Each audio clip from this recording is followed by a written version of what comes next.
الرحیم قد جاءکم من اللہ نور و کتاب مبین کی تفسیر حرفی جو ہے اس کو بیان کیا جا رہا ہے۔ حرف کاف جو ہے اس سے رب کائنات کے 6 نام شروع ہوتے تھے جن کی تفسیر کو بیان کر دیا گیا ہے۔ اب دال جو حرف ہے قد دال ہے اس سے کوئی بھی رب کائنات کا نام شروع نہیں ہوتا۔ آگے ہے قد جاءکم جیم جو ہے اس سے رب کائنات کے 3 نام شروع ہوتے ہیں۔ پہلا نام کون سا ہے؟ پہلا نام ہے الجلیل۔ اللہ تعالیٰ کی ذات جو ہے، جلیل کا معنی کیا ہے؟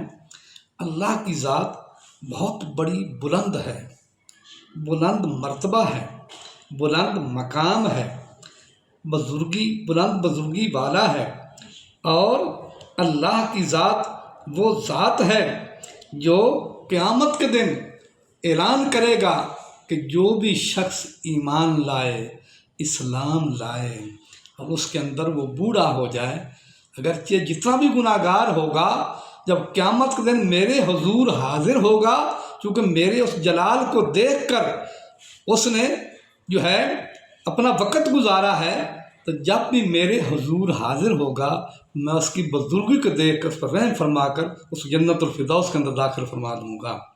تو رب کائنات کی ذات جو ہے وہ اتنی بلند ہے کہ اس کا کوئی مثل نہیں، اس کا کوئی ہمسر نہیں، اس کا کوئی مماثل نہیں، اور اس کا کوئی بھی ثانی نہیں ہے۔ تو قد جاءکم من اللہ نور و کتاب مبین، یہ نور ایسی ذات نے بھیجا جس کا کوئی ہمسر ہو، کوئی مثال نہیں ہے، اس لیے اس نے اس نور کو بھی بے مثال، ایسا بے مثال بنا کر بھیجا کہ اس کے رتبے کا کسی کا رتبہ نہیں۔ اس نور کی جو بزرگی ہے، اعلیٰ شانی ہے، اس کی شان کا کسی کا بھی شان نہیں ہے۔ اور دوسرا جو نام ہے رب کائنات کا وہ کون سا نام ہے؟ وہ ہے الجبار۔ الجبار نام ہے۔ الجبار کا معنی ہوتا ہے مصلح، اصلاح کرنے والا۔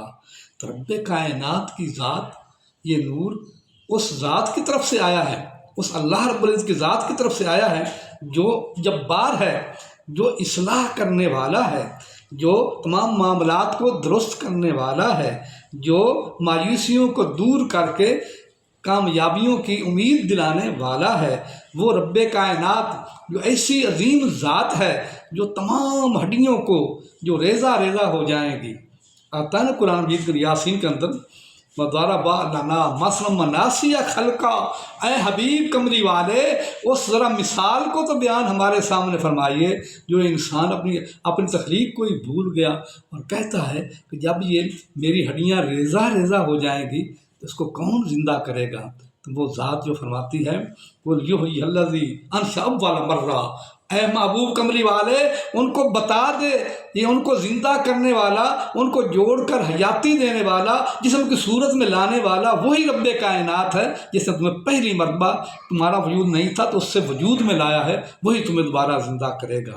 تو خدا کی ذات اتنی جلیل، اتنی بلند مرتبہ ہے کہ قیامت سے پہلے قبروں کے اندر ہڈیاں جو ریزہ ریزہ ہو جائیں گی ان کو جوڑ کر ان کو اصل صورت میں لانے والا ہے، جسموں کی صورت کے اندر لانے والا ہے۔ تو قد جاءکم من اللہ نور و کتاب مبین، اے دنیا والو میرے محبوب کا یہ نور جو ہے جو دنیا میں آیا ہے تو اس رب کائنات کی طرف سے جو اتنا بلند و بالا مقام والا ہے کہ ہڈیوں کو جوڑ کر بھی وجود میں لا سکتا ہے۔ اور تیسرا نام جو ہے الجامع ہے۔ الجامع کا معنی کیا ہے؟ جمع کرنے والا۔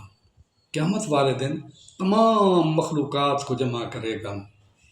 کائنات میں جتنی بھی چیزیں آئی ہیں ایک مرتبہ فنا ہو جائیں گی، جب فنا ہوں گی تو رب کائنات فرمائے گا نا، تمام جب ہر چیز فنا ہو جائے گی، بڑے بڑے مرتبے والے، مقام والے، سلطنتوں والے، حکومتوں والے سب فنا ہو برباد ہو جائیں گے تو رب کائنات فرمائے گا لمن الملک اليوم، آج مجھے بول کر بتاؤ آج ملک کس کے ہاتھ میں ہے؟ تو کوئی بھی نہیں بولے گا، خدا خود بھی فرمائے گا اليوم لمن اليوم للہ الواحد القہار، للہ الواحد القہار، آج ملک اس اللہ کے ہاتھ میں ہے جو اکیلا ہے اور بڑے قہر اور غضب والا، جلال والا ہے۔ تو رب کائنات قیامت کے دن ہر ایک چیز کو پھر جمع کرے گا، ہر ایک چیز جمع ہو جائے۔ ونفخ فی الصور، ونفخ فی الصور فاذا هم من الاجداث الى ربهم ينسلون، رب فرماتا ہے ایک سور پھونکا جائے گا، ایک آواز آئے گی کہ تمام قبروں سے اٹھ کر بھاگ نکلیں گے، اللہ اکبر، بھاگ نکلیں گے، رب کائنات کا حضور حاضر ہو جائیں گے۔ اللہ اکبر، وہ رب کائنات جو قیامت کے دن ہر ایک کو جمع کر کے کرنے کے بعد جو ہے اللہ تعالیٰ کی ذات جو ہے وہ تمام کو اکٹھا کر کے اعلان فرمائے گی۔ حدیث پاک میں آتا ہے، عبدالرزاق نے انس رضی اللہ عنہ سے اس حدیث پاک کو ذکر کیا کہ اس قیامت والے دن اللہ رب العزت جو عظیم ذات ہے، اللہ اکبر، وہ فرمائے گا جس نبی کائنات کے اندر میری ذات کے لیے کس سے محبت کی، کس سے پیار کیا، تو آج اس دن کسی کو سایہ نصیب نہیں ہوتا، آج میرا اس کو سایہ نصیب ہو جائے گا۔ وہ جس کا قیامت دن سایہ نصیب ہوگا اسی خدا کا اعلان ہے، قد جاءکم من اللہ نور و کتاب مبین، آج تمہارے پاس آیا اللہ کی طرف سے عظیم نور اور اس کی واضح کتاب جو ہے، جو کھلی کتاب ہے، کھلے احکامات والی کتاب ہے، وہ تشریف لائی۔ میری اس ویڈیو کو لائک بھی کرو، فالو بھی کرو، سبسکرائب بھی ضرور کرو۔